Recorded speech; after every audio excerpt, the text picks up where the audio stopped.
For just 1 minute, please pay your full attention. Welcome to Super Science University Bhagavad-Gita, which only can fulfill any of your wishes, aka the real Santa. Plus, it is the permanent solution to any of your problems. It answers every possible question. It will give you permanent happiness with your freedom in the end. The highest, most prime, most secret, and the only complete knowledge, which is the source of everything. Please refer to Yatharth Gita by Swami Adgadanand on yatharthgita.com or Spotify, which is the only genuine and complete source of knowledge. Please note, without complete knowledge, you are a fool. I was also a fool. So, this movie, A Beautiful Mind, is worth watching to understand what is going on in your life. Imagine whatever you are thinking, whomever you are considering your parents, friends, siblings, pets, etc., were all in your mind. So, whomever you are considering real were imaginary.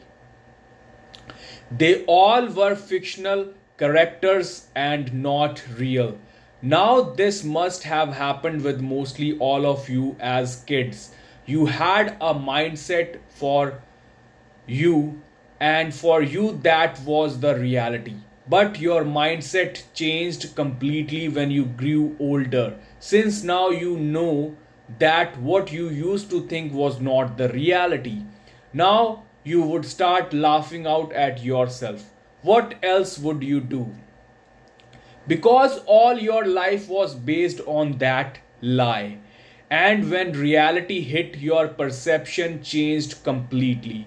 Now you must have observed this as well. Some people are old in age, but they still have that old mindset. The same old one that was the reality for you when you were a kid. Those old people have not yet realized what you have already realized. Even if you try to help them, sometimes they don't understand. They might die with that same mindset without realizing what you have realized. For them, that is their reality, even if you and others know that they are in a dilemma.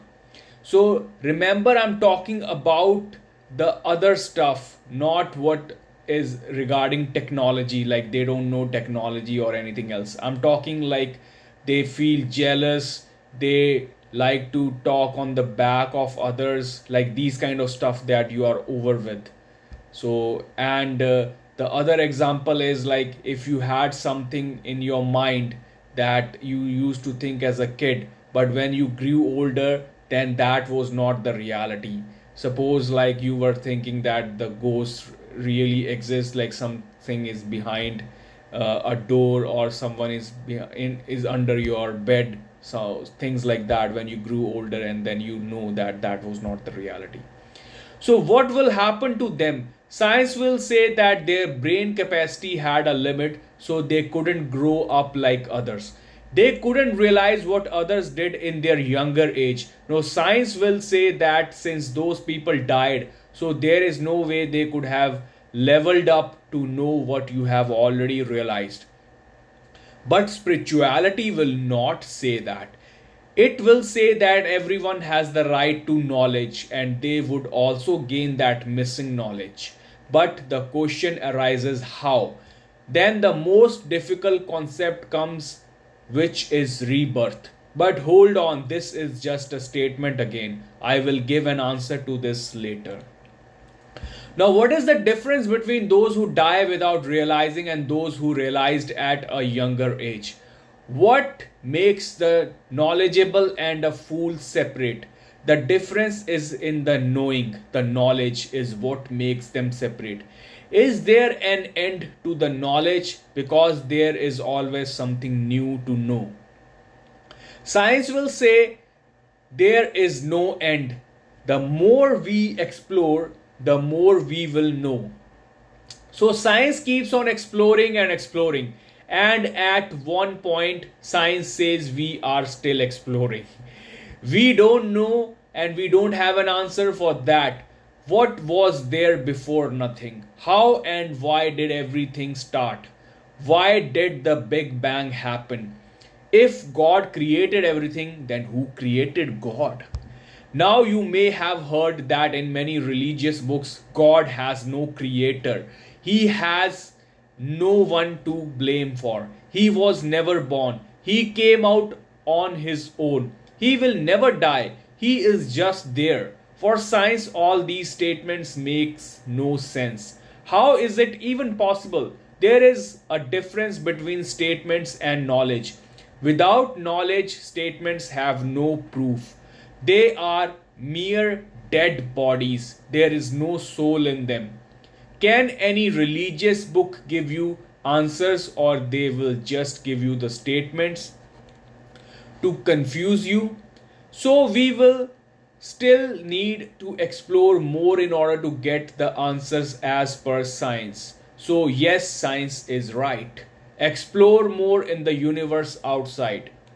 Now I will give you more statements, but wait, don't worry, I will come up with a solution as well, unlike others.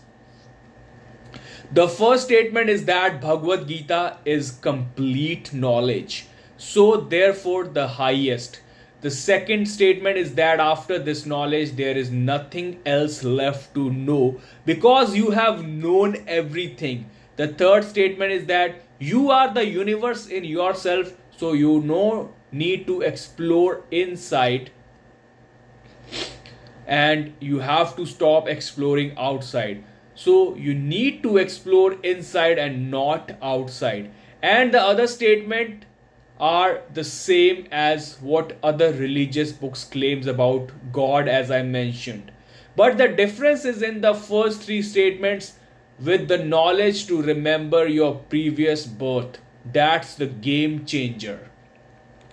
Now, when you focus on Bhagavad Gita, you would find millions of different versions of Gita in the world, and all of them are different. Of course, they would be different because it depends on the commentator's level and his background again. So, which one of them will be correct? That's the difficult part. Only a genuine source can be considered as complete knowledge since it's 100% correct. That means it is complete. The simple way to judge that is to check the author's life. If he preaches other scriptures besides Bhagavad Gita, then naturally Gita was incomplete for him. And that's why he got the need to preach other scriptures along with Gita. He wasn't able to do complete justice with Gita, although he read all those statements mentioned in the Gita itself. So, it's mind blowing. Why was he not able to just do justice with Gita? That part I already explained because of his own level and his background, meaning his own guru and other factors. I got an attraction for Bhagavad Gita, and therefore I started exploring this divine knowledge. By exploring means I applied the statements and commentators' comments on my own life to check the validation of its truth. And also I checked the commentator's own life. Swami Adgadanand, who is not preaching anything besides Gita and calls Gita as the highest knowledge, unlike Premanand Sadguru, Acharya Prashant, ISKCON, Shri Shri Ravi Shankar and others. This all checking is part of the same experiment that we do with the science in a physical lab. Now you all must have realized that why I am using my own life to experiment. Because science is exploring the universe outside which is matter, and Gita is exploring the universe inside you, which is spirit. And that includes matter in itself, meaning science is included in Gita. So Gita is science plus the missing knowledge, where science says we don't have the answers to those questions I mentioned earlier. Since there is no shortcut in life, so you all need to go through this complete knowledge, Bhagavad Gita, to get all the answers, and the only complete source for that is Yatharth Gita, because it is 100% genuine source. So the spirit includes the matter in itself, so there is no need for a separate search of matter.